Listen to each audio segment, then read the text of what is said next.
So I'm looking for the juggernauts and the magnauts. I'm looking for, Lord, help me to be educated, Lord. Father!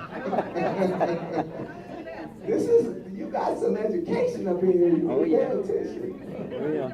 And so we see we're still seeing the move of the Azusa Street revival, and that's where Pentecostalism was birthed. We see that charismatic movement, and even now there's some other things that are springing forth.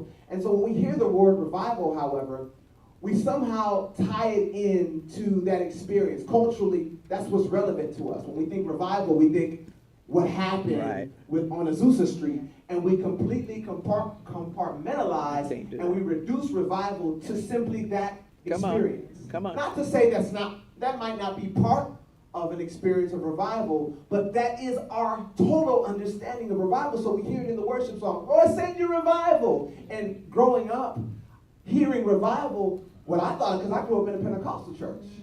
When I heard revival, I think jumping, hype, speaking in tongues, running around. If you call in somebody to do a revival at the church, it better be popping. Yeah, right. Somebody better be jumping. Somebody better be running. Somebody better be on the floor midway through service. That's revival in our understanding. Right. That's what we see because we've taken it and we've caused it to become this thing. And then we even look at in Joel chapter 2, verse 28, and in the latter days I will pour out my spirit upon all flesh, and what? Your sons and daughters will prophesy. Your sons and daughters will have dreams, and your older men will see visions and things like this.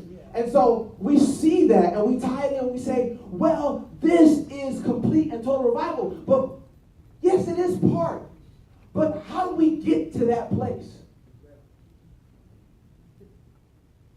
True revival. What does it look like? We know what we think it looks like, but what does true revival look like? I think when we think of revival right now, we need to kind of open our mind from just thinking of this outward manifestation of a move of God. A jumping, a speaking in tongues, the signs. You know what? There's the thing about signs, and the people in Scripture. Jesus, some of them, you looking for a sign? I ain't gonna give you a sign. The sign of Jonah. But even though we see Christ, he was walked and he moved with signs and wonders, and I still believe that God moves in signs and wonders. But what's happening, I believe, is when we do our shows, we're on a tour right now. And we came to, at our last VIP, one young man stood up. It was just a great time in Detroit that we had. He stood up and said, what's happening to all the signs? Why are there no more signs? I don't see any more miracles. I don't see, a move of God. It feels like God is not in the church. So now we've equated God being present in the church to if we see this or if we see that. Okay, that's cool. And if that's the case, I began to, I felt for him. And I began to want to question what is causing us to seek these signs. And I realized that there is a danger when we get to a place where we begin to seek more of the hand of God than the face of God. Why? Mm-hmm. I'm Nigerian. And I see my pastor over there, and he knows my parents. If you get around Africans, they got stories for days where they seen stuff transform, disappear, all types of stuff. When you talk about supernatural stuff, an African got stories for you.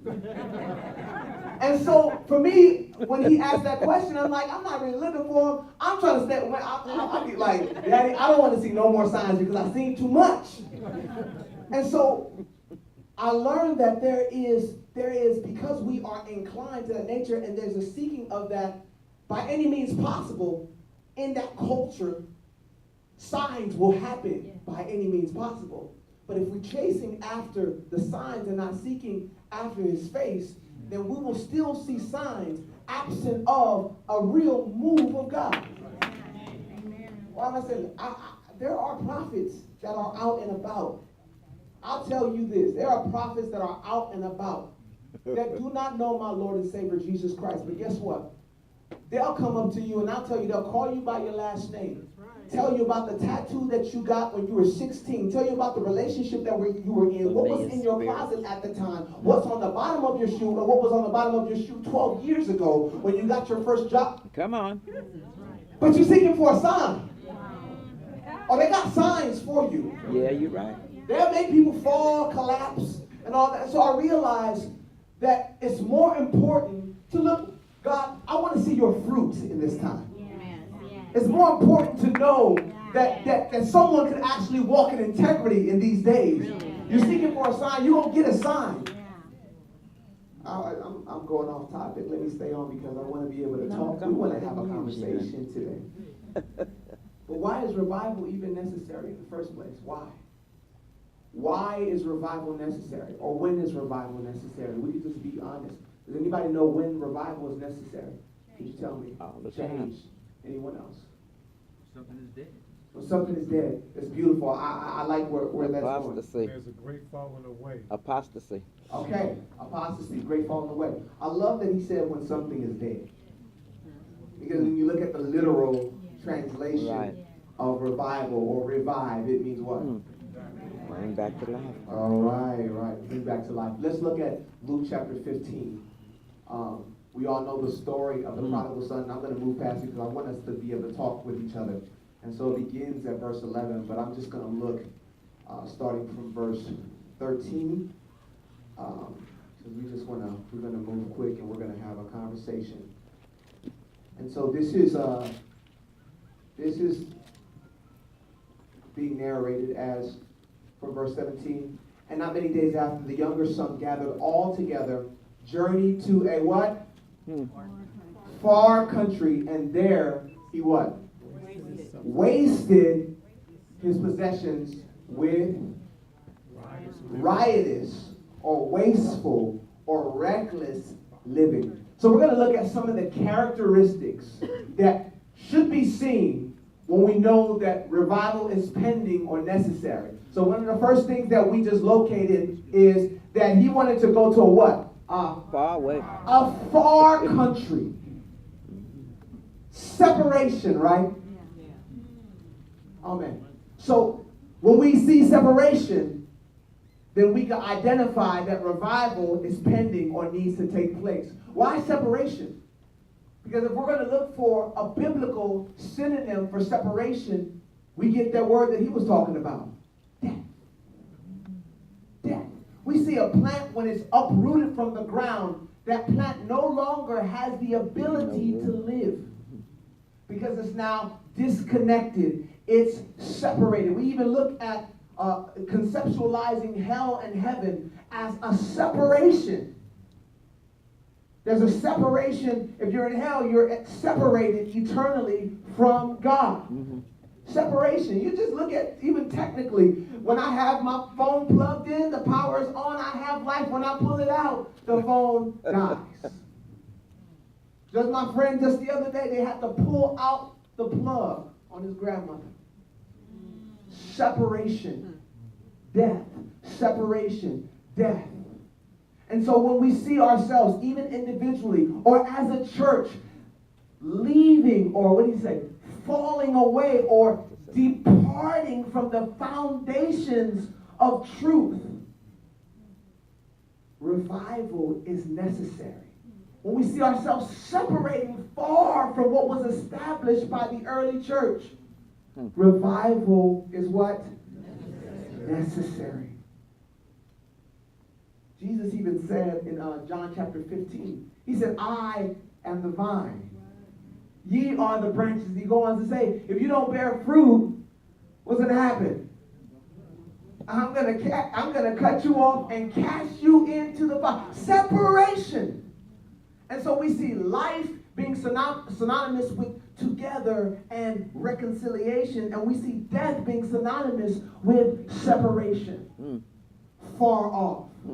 Do we see it today? Do we see it in the churches? We're calling it out today. Thank you so much for being a voice that's willing to call, because sometimes we like to be too careful. And at this time, we can't afford to be too careful. Amen. Like look, the world ain't being, I'm not just going to, no, the world's saying it like it is. Yeah. So we as a church need to rise up and be able to speak when God says speak. It's not about being politically correct anymore. The president's not doing that. Oh, watch out. All right, let me just... That's fool. I'm sorry, because I respect your political party. I'm just forward. All right, praise God. Amen. So let's move. Verse 14. And when he spent all he had, there arose a severe famine in that land, and he began to be in want. Then he joined himself to a citizen of that country, and he sent him into the fields to feed swine. And he would gladly have filled his stomach with the pods that the swine ate, and no one gave him anything. So he got to a place where he began to desire the food of swine. I'll translate that experience into something like perverted affection. Oh, man. Corruptible desires. It may sound real nasty, but if I expose what some of that stuff is, you'll be like, oh, I thought you were talking about them.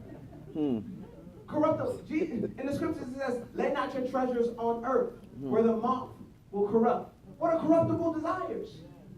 Everything that doesn't have eternal value. Are you consumed with corruptible desires?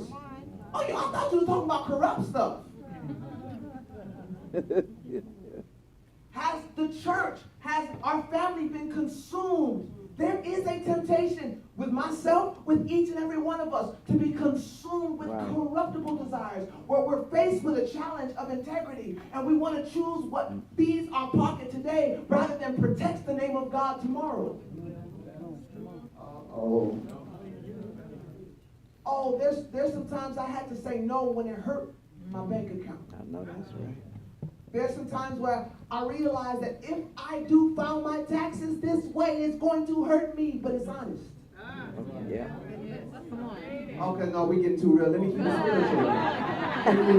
Keep it spiritual. Come on with it. Huh? That's I okay. wasn't trying to step on toes in that manner. I'm going to leave that to Apostle, see, because y'all like her when she's done. You like her. You got to see her every day. All right.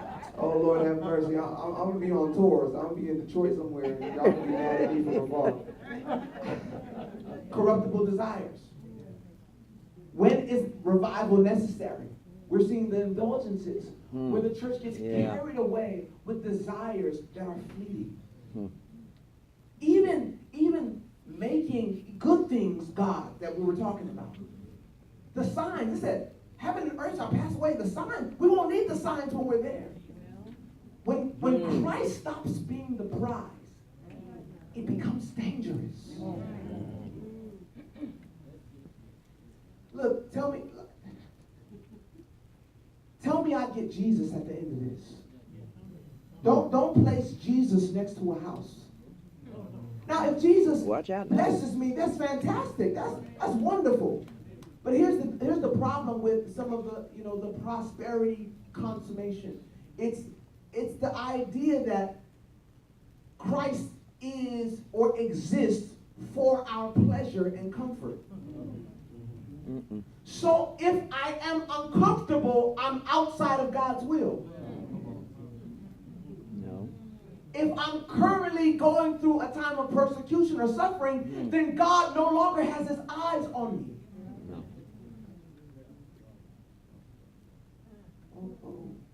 Corruptible desires. God, help us today.